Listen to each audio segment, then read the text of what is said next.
Alright, well, everything changed in 2018 after a 911 call.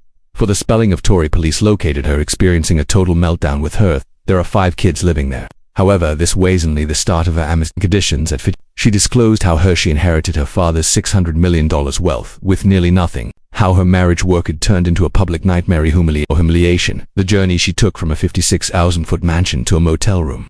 Additionally, the most tragic aspect, her adolescent hit was the daughter who eventually revealed for her to go.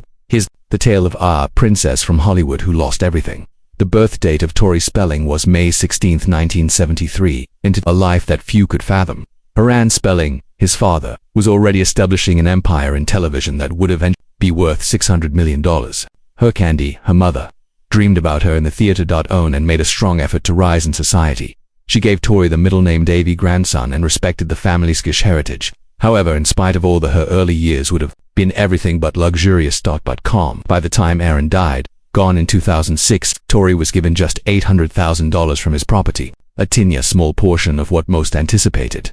When Tori was 12 years old, her parents purchased a piece of real estate that was formerly owned by Crosby Bing. Adoring Crosby, Candy didn't keep the house intact. Instead, they constructed what turned out to be referred to be the manor and the biggest private living in the county of Los Angeles. It took 6 years to complete. As soon as Tori at 17, she had finally moved in and was walking into a home that is 56,000 square feet with about 125 rooms. Just the basement had arcade, salon, gym, bar, bowling alley, and even a museum of dolls that is full of personalized dolls of her and her mom. On the second floor, staff had their own wing. Floor, yet it never seemed like the home Tori's residence. Later, she said her father favored intimate, tiny spaces, and her mother's desire was a mansion. Tori went to the girls' Westlake School, allocation renowned for teaching Hollywood society. However, her acting career began even earlier. Aaron, being 6 years old, hired a private coach for actors.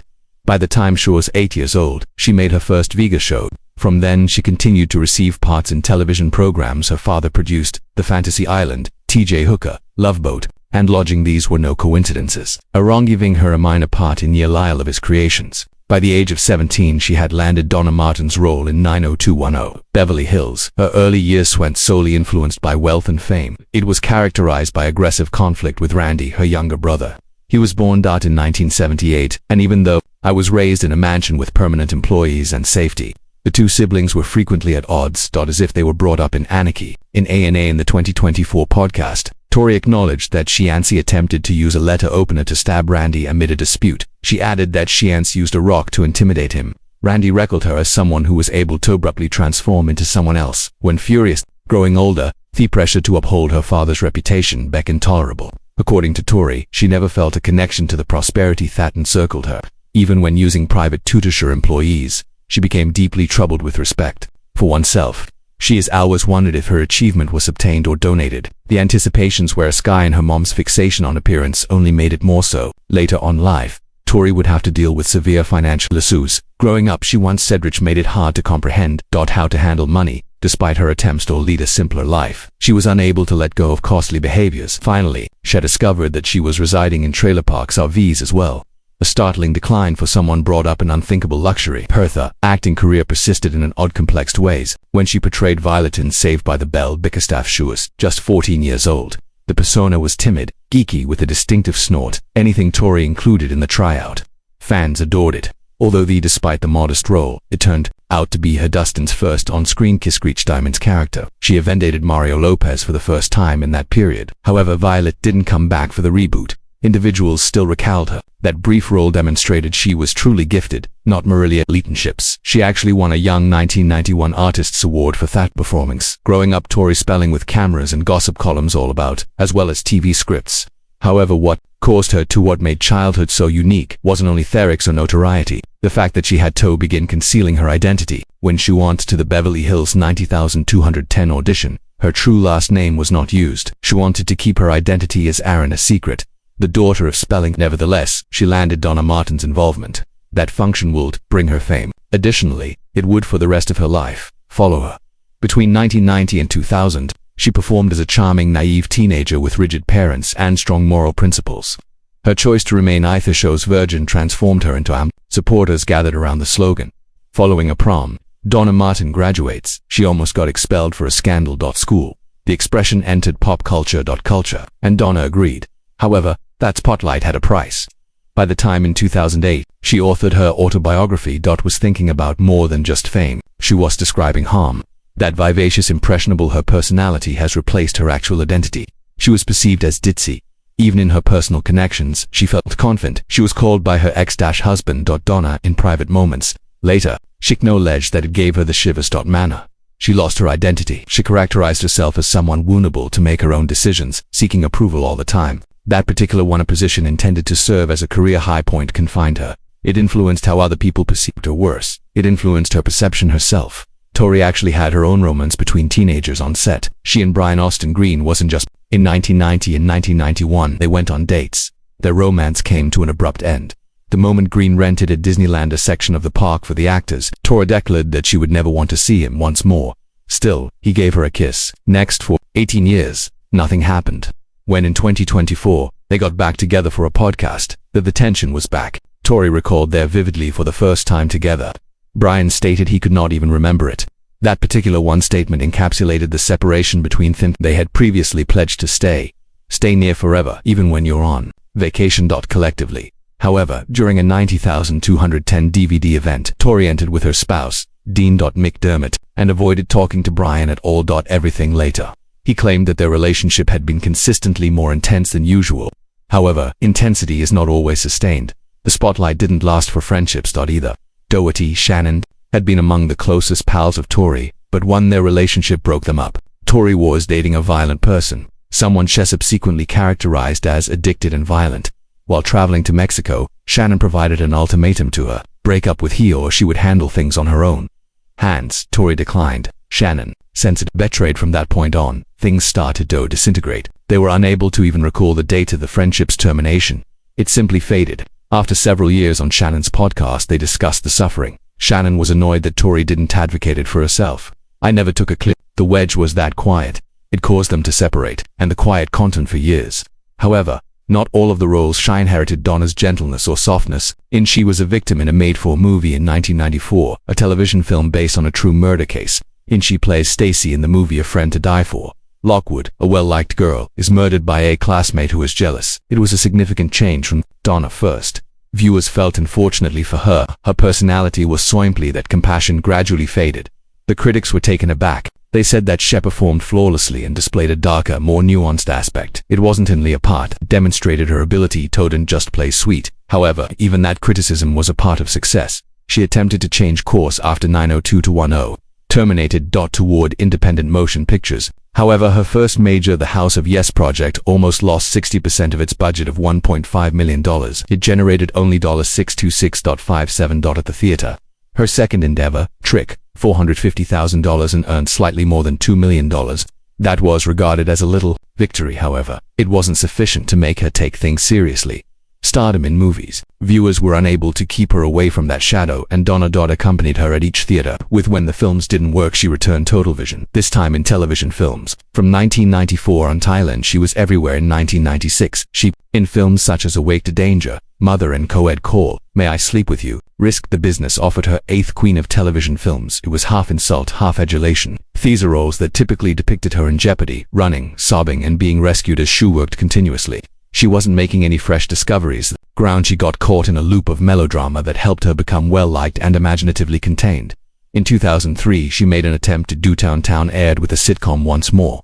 On the WB, she performed in a fashion show. Designer, but the reviews weren't good. The network didn't even try to compel broadcasting every episode. Her attempt at comedy in primetime disappeared. Sitcoms were passing away. The popularity of reality shows was rising, and Tori's professional path would need to adhere to the pattern in an unexpected move. She entered the world of children's animation. She began voicing the pirate in 2011, Jake in the Neverland. Princess Disney Jr. features pirates. The persona had cursed and imprisoned before two being Jake's crew came to their aid. It was a distant cry from controversies in the tabloids, yet even here there were limits to the spotlight. She didn't think Disney used a voice actor. For that. However, this position kept her functioning, and that took precedence. When her financial situation deteriorated in 2001, she starred in the second Scary Movie. It might have been a significant lull. However, behind the scenes there was anarchy. A prearranged naked scene was later abandoned, despite the fact that her father had urged her to do so, believing that would be beneficial to her career. The filmmaker's filming was frequently cancelled after actors had previously worn makeup. The scripts were written on location. In spite of her efforts, her scenes were mostly cut. She was felt taken advantage of. She put her all into it, and she was removed by editing. Then arrived reality television. She starred in So in 2006. The show Notorious made fun of her own life. It was rejected by NBC, but VH1 took it up. She sang a rendition of herself with a feisty and a pampered mother dog and quirky companions. Detractors enjoyed it, but it was over in 10 minutes. Episodes. Nevertheless, it provided her with something there was no other job. Authority over her narrative. She had already poked fun of herself. Nobody else could. In the same year, Home Sweet Hollywood was founded by Dean and himself. They bet on everything. Even her father left her a fortune of $800,000 an estate, worth $600 million on a bed and fruit breakfast. However, later reports disclosed that they hadn't truly purchased their property. They rented it. The firm was unstable from the beginning. Tori made a daring decision by officiating an LGBT wedding on camera to draw more attention. The program 1.4 million viewers, and it broke the Oxygen records. Spelling Tori didn't simply write books. She unlocked the gates to her personal affairs and allowed the world to traverse each damaged hallway.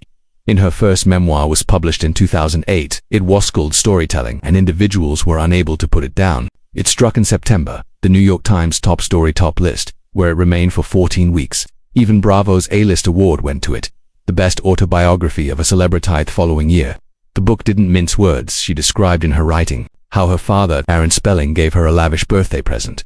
Events that are more expensive than most produced during a year. However, she also wrote about the hurt of not being loved by her regarding a nose job, mother of marriage, and the fact that she only had $800,000 from the projected amount, her father a fortune worth $500 million. Just that figure astounded readers. She didn't hesitate to recognize that speaking the truth could be expensive. Her connections in it succeeded. However, she continued to write. 2009 saw her second Mommywood. The novel was released. This particular Devento, her new motherhood, spoke about the pandemonium surrounding her first C-section of raising small children, but it included some upsetting details regarding her family that caused them to drift apart even further. At about the same time, Candy, her mother, declared in an open letter that she had never got to know Stella, Tori's daughter Aja's, born in 2008. The combat didn't stop there. In the same year, Candy traveled to the radio and held Tori accountable for her father's passing. According to her, he passed away because he hatched following Tori's breakup with Family. The interview's timing was no mishap. It took place immediately following Mommywood was free. The books of Tori were well liked, yet they abandoned her more alone than before. By 2013, the image grew darker. Tori released her third book, autobiography, Tell It Like It Is, and showed that she was broke, not having any difficulties. Broke. She and her spouse Dean McDermott lost money when he was flipping grievances. Their Anino home, worth $3 million. For a loss, their home in Malibu went $200,000 less than what they actually paid. Their Oxygen's reality show was cancelled. Furthermore, when Dean requested a vasectomy, the company manager had to inform him that they was unable to pay for it. She acknowledged that she overspending, particularly on their children, clothing, crafts and toys. She was unable to stop. When she was pregnant fourth kid, she was in the hospital for 10 weeks. Hospital. The bills were piling up. She penned, "This is not how I can afford to live." No longer, and readers at last comprehended the extent of her descent from the Hollywood fantasy. By 2020, something unexpected occurred. Tori started a podcast, 902 Meg, featuring Jenny Gard. It was a trip back in time to 90,210 Beverly Hills. The program turned into Hurley Feline. Jenny hardly recalled while filming. Tori recalled every detail. She became the podcast's anchor as a result. A person who revealed the truth stories from behind the scenes. They even addressed long-standing rumors such as the assertion that guests were instructed not to gaze at them. However, the podcast's timing said even more. It started at the same time as Tori Spelling's marriage was failing and financial issues resurfaced. By 2024, it had turned into her primary source of income. Following, she filed for divorce after 18 years, and she turned her personal suffering around once more into material for the public. However, this time, it provided her with a platform that benefited her. Continued to float. Long before the podcast, Tori had previously been married once before. Controversial, she wed Charlie. On July 3, 2004, Shannon 15 months it ended later. In July 2005, although while in Ottawa filming Mind Over Murder, she'll get to know Dean McDermott. He had 12 children with his wife. Years in with Mary Jo Eustace, an actor. On the same evening, Tori and Dean started an affair later. She claimed it was instantaneous. Affection. His wedding ring was visible to her. She had and a husband. It made no difference. She stated that she had no remorse, only the averting sense that she must be alongside him. Two things blew up that one night. Unions, and it marked the beginning of the years of ensuing turmoil. Being a mother brought fear and love. Tori had 5 kids. 5 times through C-sections. Liam in 2007, Hattie in 2011, Stella in 2008, and Finn Inbo in 2017 and in 2012. However, the emergence of Finn almost killed her at 20 weeks. She was identified as having placenta previa, shepherding 9 times when pregnant. She woke up to blood one morning. Down her legs. The state of affairs became worse every time you get pregnant. Physicians informed her that consecutive C-sections made recuperation more difficult. Finn had to be given in a hurry, and 3 weeks following Bo's birth, she was taken to the hospital once more for surgery. She continued toe-straining herself, putting everything on the line for another baby. It wasn't only a bootstablishing a family. She seemed to be tempting to establish a point. But there is no pain struck as forcefully as what transpired following Tori Spelling passed away in 2006. The man in the Barker, some of the most popular television programs ever, leaving behind between $500 and $600 million. Tori only received $800,000 following taxes. It was under 0.2%. The remainder went to her mother. The general public believed there had to be more to the tale, and it was. Later, Candy stated that Tori Sarin had died of silence. She stated how her daughter chopped them, according to the radio broadcast. Away. Later, Dean McDermott referred to it as being harsh, stating that a mother should never distort her grandchildren and daughter suck as that. Aaron has consistently performed the innocent police officer. It was Candy who refused. Tori believed that the funds had been arranged to compel them to make amends. Rather, it left a scar that will never go away. By 2023, Tori's marriage has been damaged. Grown too much to conceal. They were Hattie, the daughter, who at last said what nobody else was able to. She was 13. She approached her mother and inquired, Have you ever considered dating another person? Someone who looks after you, correct? That one query altered everything. Tori was taken aback. Hattie was afraid to mention it at all, but she had observed the drinking. She had witnessed this later. Tori acknowledged that remaining collectively has grown more harmful than splitting up. She claimed to have considered keeping for the children. The family as a whole was ideal. It hurt them more in the end. Hattie provided her with the clarity she was seeking alone on a steamy June day, and Tori Spelling was merely attempting to transport her children to school. She was expecting a child. Had her 2 children and her 3rd child, Liam and Stella, 2 young toddlers in the vehicle. All of a sudden, things changed. Frantic. She was pursued by a paparazzi. Automobile through Los Angeles' streets. She lost control and crashed in a panic. Directly against a school wall. Her vehicle was ruined. There was damage to the property. However, what was worse was the photographer's response. Rather than in order to assist, he exited his vehicle and continued taking photographs. 10 mothers from the school ran over to eject him, afterwards to retweet it on the collision, revealing her worry and inquiring as to whether someone would need to pass away before the paparazzi left. Fortunately, nobody was harmed, but she hurried to the doctor right away to check on her unborn child, who was trembling and terrified. In March 2018, 7 years later, everything collapsed once more. Police arrived at Tori's house about 7 a.m. Woodland Hills home.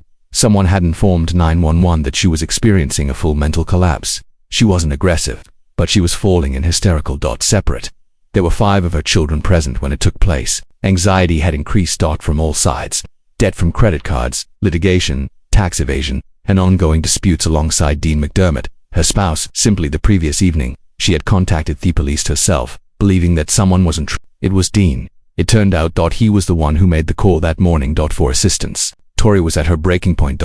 She had been really busy seeing too. She forgot to worry about everyone else for herself. In April 2024, she then startled everyone on her podcast. Although on the 101 freeway caught in traffic, she claimed that she needed to urinate so urgently that she ultimately wore her son Bo's diaper. She had been searching through her innermost bag and discovered one remaining diaper, thus sure it and put it to use there in the vehicle. Her audience was astounded by what she laughed, even though they could hear. Throughout the narrative, according to her, it was simply one more instance in the confusion of peeping a mother. It was so crazy because of how she shared it with ease. No embarrassment, no hesitation. Only laughter and honesty. It was awkward, but she made it into a podcast moment that goes viral. For months eventually, in August 2024, things evened out. Unfamiliar. While speaking on a podcast with William Shatner, 93, Tori disclosed that her spouse, Dean, used to, when having sex, call her Donna Martin. That was the moniker of her adolescent persona on Beverly Hills, 90,210. Dean had been devoted to the program, and he brought some preoccupation into their personal lives. Despite her casual tone, listeners were taken aback. The episode soon became, as the 2 discussed graphic subjects such as enemas, OnlyFans, as well as sex recordings. Tori didn't mince words. Shatner had been acquainted with her since listened as a child. It seemed more akin to a shock jock radio program than a podcast from a five-time mummy. However, behind the ludicrous scenes, the money was the issue. In July of 2016, the California struck Tori and Dean Dodd with a $2,591,823 tax lien for taxes that have not been paid. At about the same time, American Express filed a lawsuit against them for $37,981.97. 3 months later, another lawsuit from X cost $87,595 on a different account. Tori acknowledged later in 2019, she was never taught how Toto managed funds. She had consistently depended on and company executives since she was 18. That she was totally free of that dependency. Ill-prepared. Despite her money from initiatives such as Mystery Girls, the bills continued to accumulate. It was a vicious fall from a family worth $600 million. October 2014 saw Tori arrive in Cedars-Sinai Medical Center with respiratory, a high temperature, and an Mexico staff believed she had Ebola and put her in strict quarantine. She suffered sinusitis and bronchitis. Pneumonia as well as infection. The coughing grew to stop. The true reason wasn't it was stress, not disease. She had been under a lot of strain from her failed marriage and constant financial support. She had previously been admitted to the hospital in April of that year, staying 6 days due to an unidentified problem. Dean paid her daily visits, but even then their relationship was deteriorating separate. Her body was crumbling beneath burden. April 2024, she showed something more profound, thank cash or notoriety. She expressed regret. Declining Playboy's offers. She was 51 years old and felt the need to miss her chance. Posing was only one aspect of it though. The goal was to get her physique back after years of uncertainty. She discussed on almost leaked sex tape. And when questioned about her level of concern, she responded she was just concerned with how she seemed good in it. That brief remark stated every aspect of her self-perception, increasing gap yearing as the daughter of the producers and being portrayed as the virgin harmed her self-esteem for years. But when she was prepared to take ownership of her body, she felt as though the opportunity had been lost. Presently, Tori claims she's prepared for 2025 anything. She characterizes herself as constructing DNA for a global conflict. Her emphasis is on healing and co-parenting. She's repairing her reputation and acknowledged a March appearance at 90s Con, where she will see her former Nino again to one's fellow actors. She even brought up the absence of 2 lovely members, probably affaring to Luke Perry, behind the grins, but she's still at work, through the suffering. According to her, Dean was never a romantic companion, always a pair of hands. She continues to pick up the fragments of an apparently ideal life externally but was rupturing from inside, and despite everything she's